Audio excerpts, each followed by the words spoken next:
Olá, meu querido, olá, minha querida, tudo bem com você?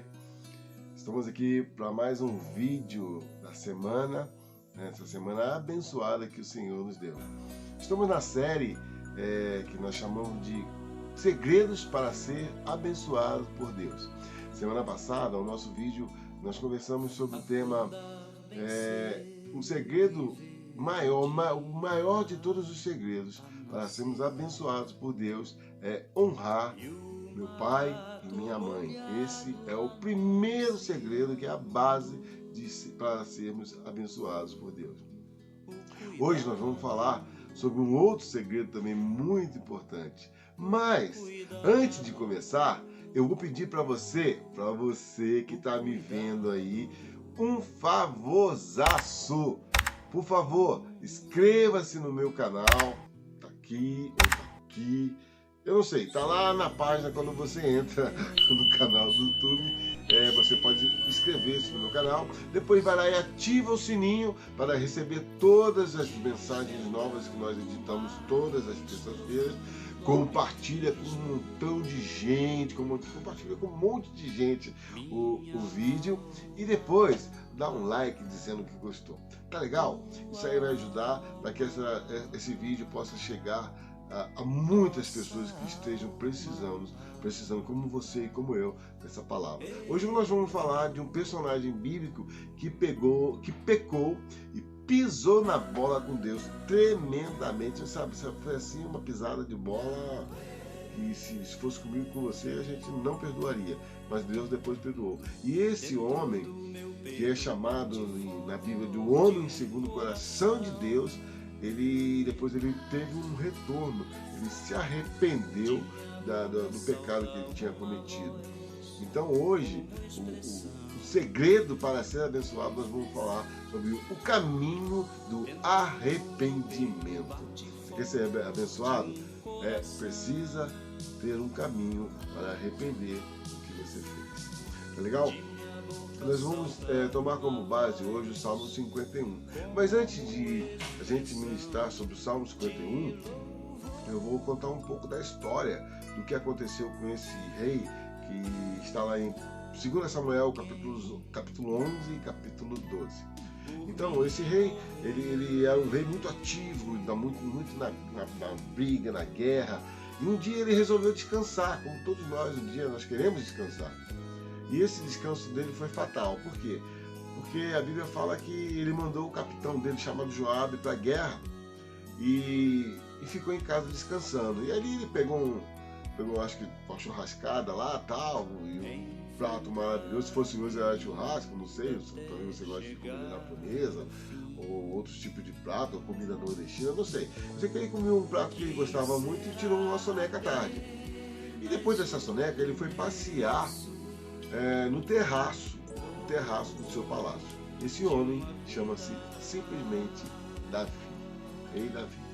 E diz a Bíblia que ele passeava ali no terraço, e de repente, os olhos dele cruzaram-se com uma linda mulher, uma mulher muito bonita. A Bíblia fala que ela era muito famosa, o nome dela é Betseba. E ele desejou aquela mulher. Quando ele desejou aquela mulher, ele pediu para que os seus súditos a trouxessem até o castelo real, até o palácio real. E ali eles tiveram uma relação sexual e Davi, então, satisfez os seus desejos carnais. E a Bíblia diz que ele mandou aquela mulher, aquela senhora, aquela jovem senhora, de volta para sua casa. E depois de alguns meses, a Betseba mandou um recado para Davi. Davi, eu estou grávida. Caramba, Davi deve ter ficado desesperado. E agora? O homem que ela era casado era um grande amigo de Davi. Que pisada na bola que Davi deu. E ele chamava-se Urias.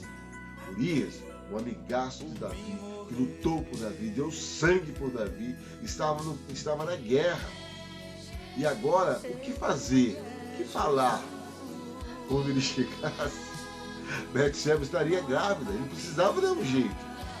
Às vezes, nós queremos dar um jeitinho nos nossos pecados, naquilo que nós fazemos, desagrada a Deus. E Davi, que era um homem segundo o coração de Deus, ele quis fazer isso também. Ele tomou algumas atitudes. Primeira atitude que ele tomou, para poder esconder os seus pecados, ele mandou chamar Urias, o hitita, até o palácio. E ali no palácio, ele falou para Urias assim: Urias, toma aquele banho gostoso, bota um perfume, passa um perfume gostoso e vai lá, cara, vai lá e curte a sua mulher, aproveita a sua mulher. Quanto tempo você tá na batalha, você não curte? Tá, aí ele fez, o Urias foi lá, tomou um banho, mas só que Urias não foi, gente. Urias ficou na porta do palácio. A Bíblia fala que ele ficou na porta do palácio, esperando o exército retornar. E falaram para Davi: Davi, Urias não foi para casa, Urias está lá na porta do palácio. Davi ficou muito chateado mesmo, e mandou chamar Urias. Por que você não foi, Urias? Porque eu falei para você ir, Urias. Urias falou assim: olha, eu não posso trair os meus amigos, porque os meus amigos estão na batalha, eles dormem ao relento, eles dormem no tempo, e eu vou para casa dormir? Não vou fazer isso. Gente, que fidelidade. Hoje em dia, nossos amigos não são fiéis como Urias foi, não é? É difícil achar um amigo como ele. E Davi ficou muito chateado e falou: então tá bom, então vem aqui, vou te dar um banquete, você vai jantar comigo, vai pegar aquele rango gostoso e depois vai pra casa, tá bom, Urias? Tá bom, vamos arrancar aí. Aí arrancaram, comeram aquele prato gostoso. E Davi mandou Urias de volta pra casa, e ele foi para encontrar sua mulher Betseba? Não foi. Diz que ele continuou na porta do palácio. Davi falou assim: gente, não tem jeito. O que eu vou fazer com esse cara? Só tem um jeito. Vou mandar ele para frente pro fronte de batalha, lá onde fica a infantaria, e ele levar uma flechada e vai morrer. E depois eu dou um jeito de casar com essa mulher. E assim ele fez. Ele mandou um recado para Joabe, que era o seu capitão, e falou assim: Joabe, bota Urias na frente de guerra. Primeiro, lá na frentona mesmo. Você imagina? Muito amigo, era Davi. Muito amigo. E assim ele fez. E quantas vezes a gente não quer tirar alguns amigos de nossa vida? Pessoas que foram tão fiéis com a gente, que foram tão legais com a gente. Depois, por uma pisada de bola que a gente mesmo deu, a gente quer tirar essa pessoa da nossa vida, quer afastar essa pessoa da nossa vida. E assim Davi fez. E a Bíblia fala, gente, no livro dos livros, o manual do fabricante fala que Urias levou a flechada e morreu. E Joabe mandou um recado para Davi, e Davi foi lá e avisou a Betseba, a Bíblia diz que ela ficou muito triste, minha amiga, né? E Davi também ficou muito triste, muito amigo, né? Muito amigo. E voltaram e Betseba foi para o palácio, casou-se com Davi e teve aquele filho. Um belo dia, Deus ficou muito zangado com aquela história. A Bíblia fala em 1 Samuel 11, 27, que Deus desaprovou totalmente a atitude de Davi. Deus não aprova nossos pecados. Deus nos ama, mas Ele reprova os nossos pecados. E a Bíblia diz que Davi calou-se e começou a sofrer muito com aquela situação. No Salmo 32, a partir do versículo 3, Davi escrevendo aquele salmo, ele fala: enquanto eu me calei, olha só, os meus ossos esmagaram-se dentro de mim, e eu sentia o castigo do Senhor. Quando a gente não confessa o pecado, quando a gente não se arrepende, os nossos ossos, a nossa alma sofre dentro de nós. E muitas bênçãos que eram para chegar até nós ficam retidas por causa dos nossos pecados. Será que você tem um pecado que você não confessou? Será que você tem um pecado que você está pisando na bola com a sua esposa, traindo a sua esposa, ou traindo um amigo seu, ou tomando uma atitude de mau caratismo, falando mal das pessoas? Eu não sei. Talvez você seja um caloteiro, dá o balão às pessoas. Você precisa se redimir dos seus pecados. Um dia, então, Deus manda um profeta Natan, porque Deus sempre tem misericórdia de nós e sempre quer a nossa correção. Deus manda um profeta. O profeta é aquele que corrige, é aquele que redireciona a nossa vida. Deus manda o profeta Natan até o palácio real. Isso aí está em em 2 Samuel, capítulo 12. E Natan começa a contar uma história para Davi. Davi, deixa eu te contar uma história. Pode contar aí, Natan. Olha, tinha um servo, tinha um homem rico, né? Aliás, tinha um homem muito rico, que tinha muitas ovelhas. Muitas, e muitas, e muitas. E tinha um servo daquele homem que só tinha uma ovelhinha.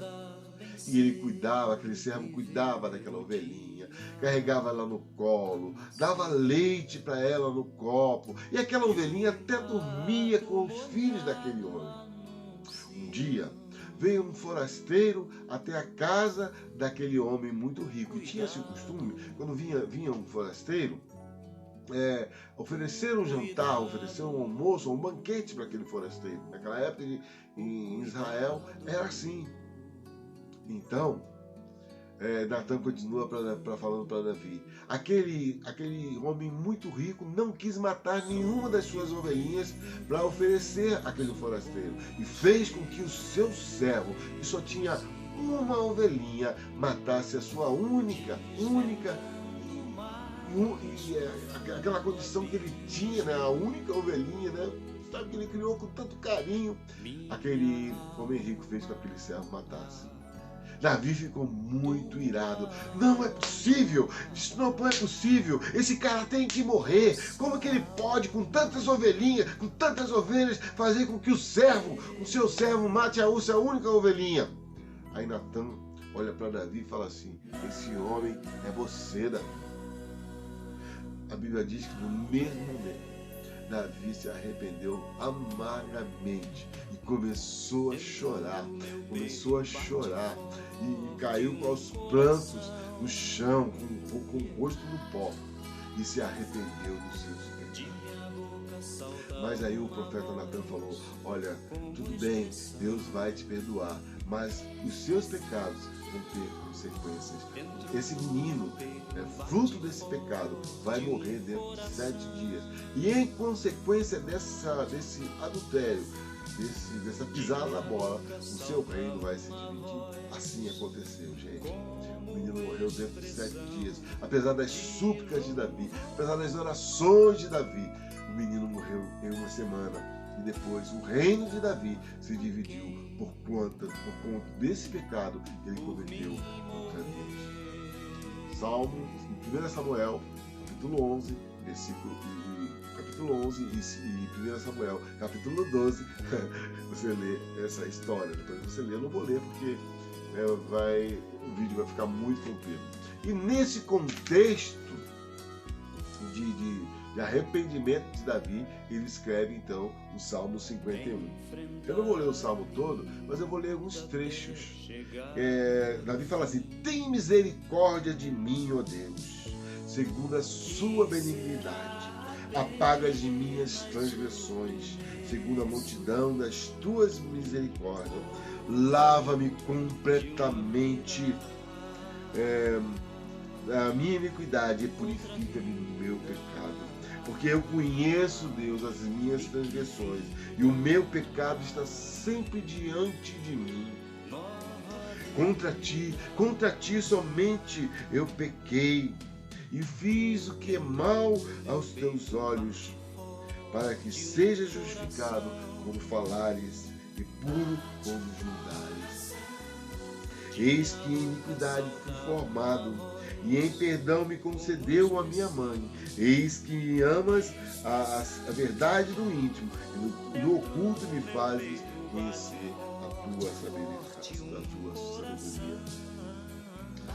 Purifica-me, Senhor, com esopo, que era uma química que limpava algumas substâncias, e ficarei puro. Lava-me e ficarei mais puro do que a neve.